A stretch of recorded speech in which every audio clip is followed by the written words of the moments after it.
Hi,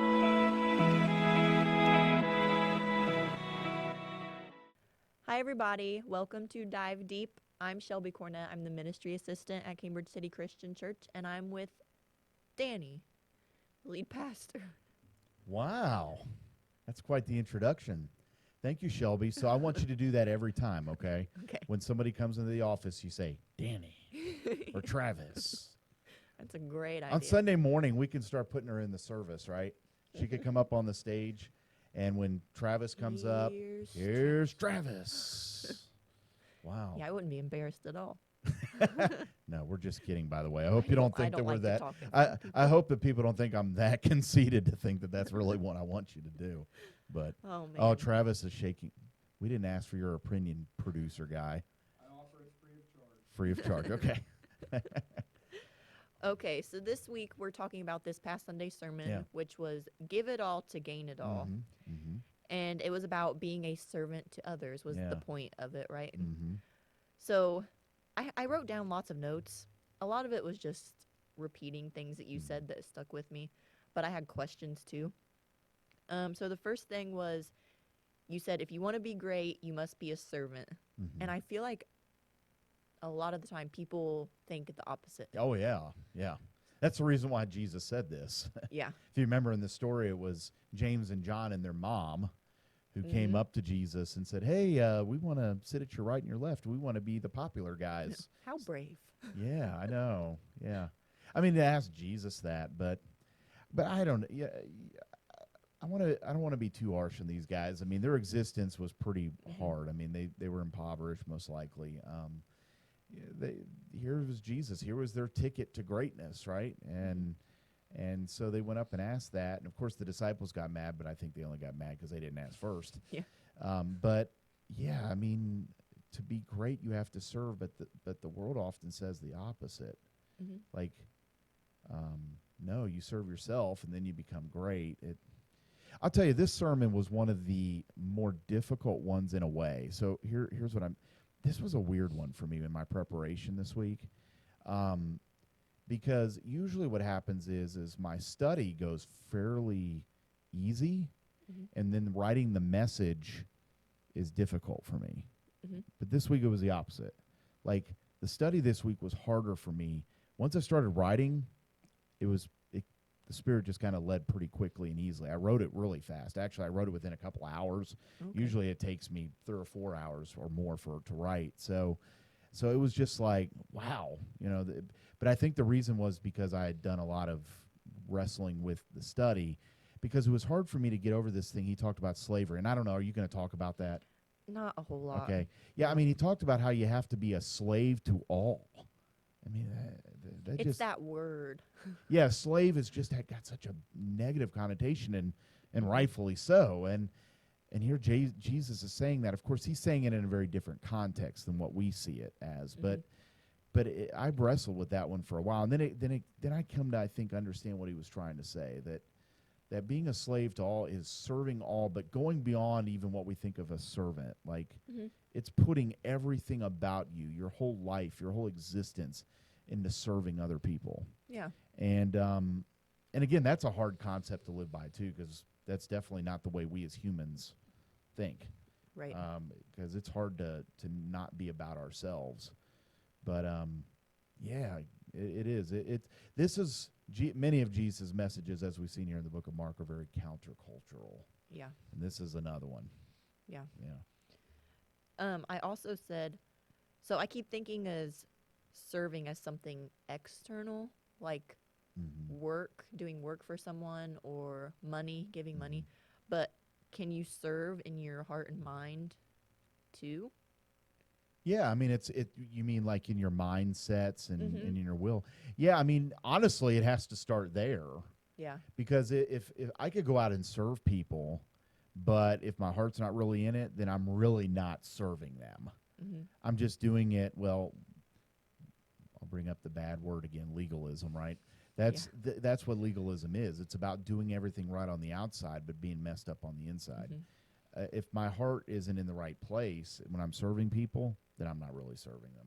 Mm-hmm. I mean, it's just an act to get brownie points with God or with people or whatever. Right. So yeah, I mean, it So has it's to the start. foundation. Absolutely. So- Yeah. Yeah.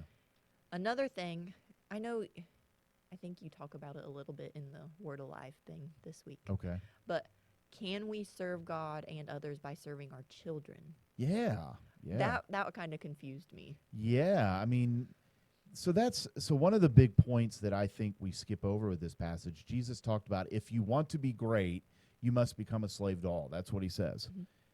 So what he's presupposing there is that people want to become great.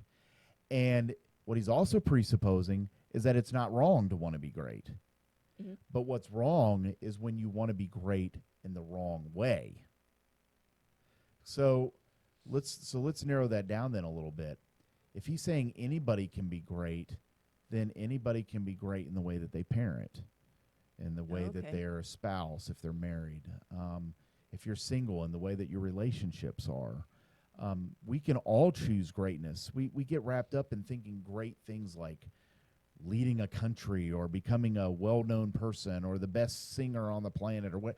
Though we think of that as greatness, but Jesus says, no, anybody can be great, Mhm. but it's how you serve, and that happens in our homes Mhm. and how we raise you. For you especially, you Yeah. got two young ones. I've got, well, two of them are sort of out of the house, and two of them are Mhm. still in, and it's I can be great by being a parent too. Mhm. Sometimes I think of parenting as like that's my job, like that's something I Mhm. have to do. Mm-hmm. But knowing I can serve and be great by doing that Yeah. makes it Yeah, different. what you're putting into your kids is a great. It's an incubator in some ways of turning you into a better servant. Mhm. I've come to believe that more and more the older I get. When I look at my marriage, when I look at raising my kids, yes, God wants me to have a great relationship with my spouse. He wants me to have a great relationship with my kids, but he's also doing something in me through all this. He's teaching me through my marriage and through my kids lessons Mhm. to make me a better person. And I'm not saying you have to be married or have kids for that to happen, but Right. I'm saying he uses it to make that happen. And he's taught me a lot about patience and endurance and Patience. yeah, That's a definitely big one. that's a big one when it comes to parenting. So yeah, definitely. You can be great just by changing your kid's diaper. So next time you're changing little Ava's diaper, you could say, well, I'm being great. I right change now. lots of diapers. Yes, well, then you're really great Oh, then. Yeah. Yeah. Although it's okay when that goes away. I'll be fine. You're okay with not being great in Yeah. that way? Okay, Yeah. yeah. Okay.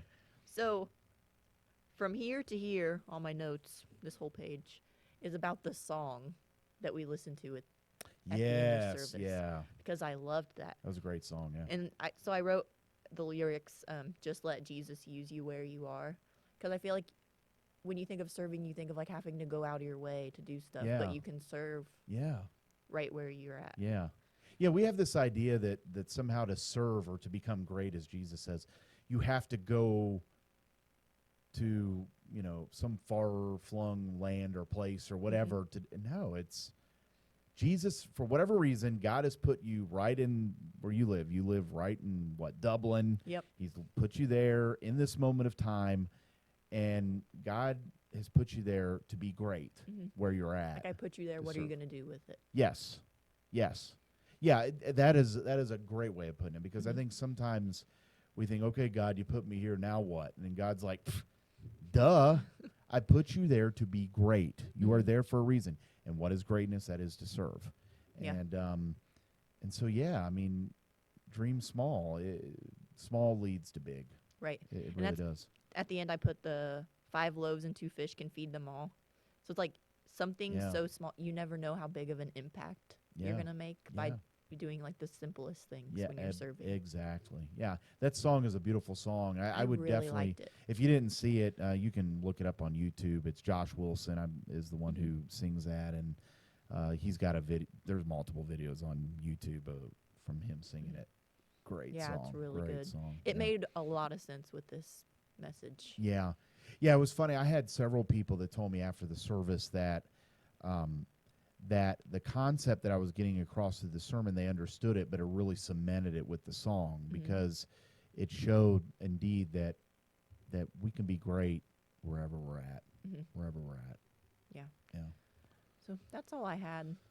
Yeah. But I really liked this week. Yeah, It's a good this week's message, like I said, it was a challenging one in some ways from some of what Jesus said, but it was really, really good. And we're starting to wind down the series. We've got 3 more weeks. I'm going to preach this week, and then I know next week for Palm Sunday, Travis will be sharing, and then we have Easter Sunday. We're just a few weeks away, and we're really excited about that. We're going to have a great service that day. I'm looking forward to celebrating really what our faith's about, resurrection. So, and then we're going to start a new series on April the 11th that is called Rise and Build, out of the book of Nehemiah. And we're going to look at how do we rebuild our lives after this right now. whole mess that we've been through over this last year or so.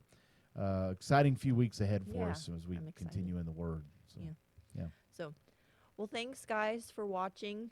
Contact us if you have any questions that you want me to ask or just questions about what we talked about. And we will see you next week.